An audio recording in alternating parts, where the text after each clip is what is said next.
Hello and welcome to our continuing devotional through the book of Colossians. Currently we're at Colossians chapter 1 and we're continuing to look at chapter 1 verse 15. This one sentence, very short verse, has implications that require us to spend a couple of devotionals on it.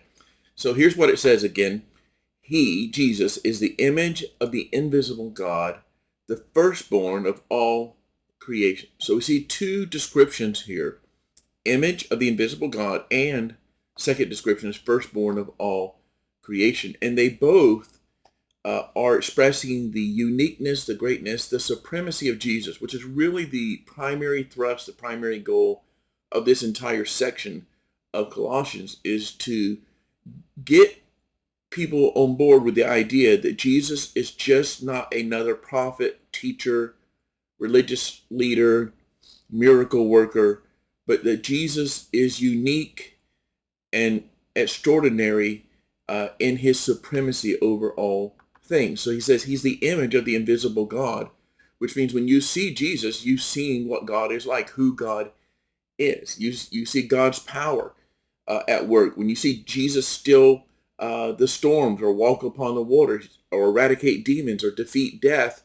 you've seen God's power at work. When you've seen God's love at work. When you see Jesus protect and restore the adulterous woman, or when Peter denied him and he restored Peter, you see the love of God through Jesus. You see Jesus in how you see God through Jesus in his sympathy at Lazarus' grave and the tears that he shed.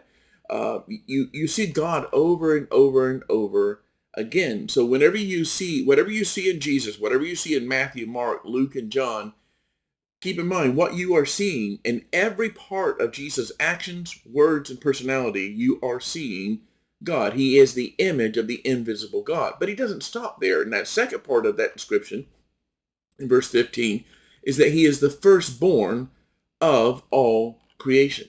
Now that phrase, that word firstborn, has led to some controversy and to some misinterpretations, particularly by what we call Christian cults, Jehovah's Witnesses, Mormons, who teach that Jesus is a creation, the first creation, or the firstborn is how they would interpret it, of God. But we need to understand that this is a word that has nothing to do with literally being born. It has nothing to do with even being first. But rather, this was a phrase that expressed supremacy over all others. In the same way that we might say about a business leader that they're the captain of the ship. There's no ship and they're not a captain, but it means they're the leader. They're the supreme one.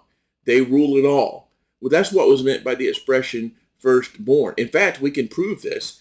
In Exodus 4, verse 22, Moses was told to tell Pharaoh that Israel was his firstborn son.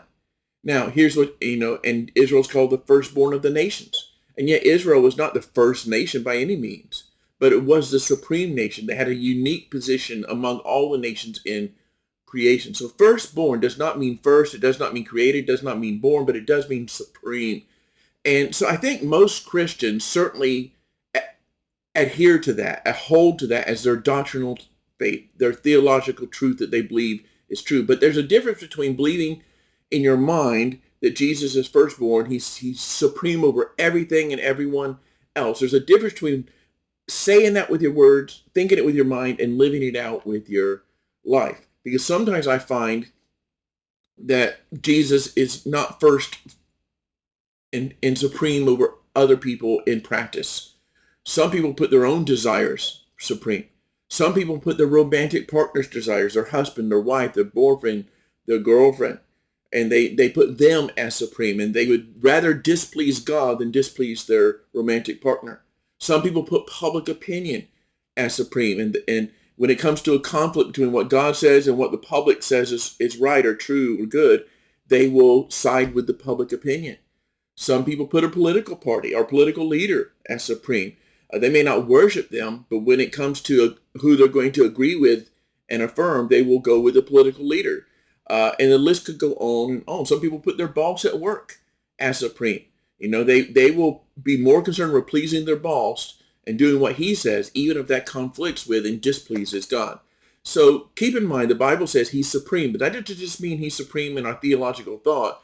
It means he's supreme in our behavior, our life choices, in everything we say and everything we do. I trust that is true for you. Next devotional, we'll pick it up at verse 16. Have a blessed day.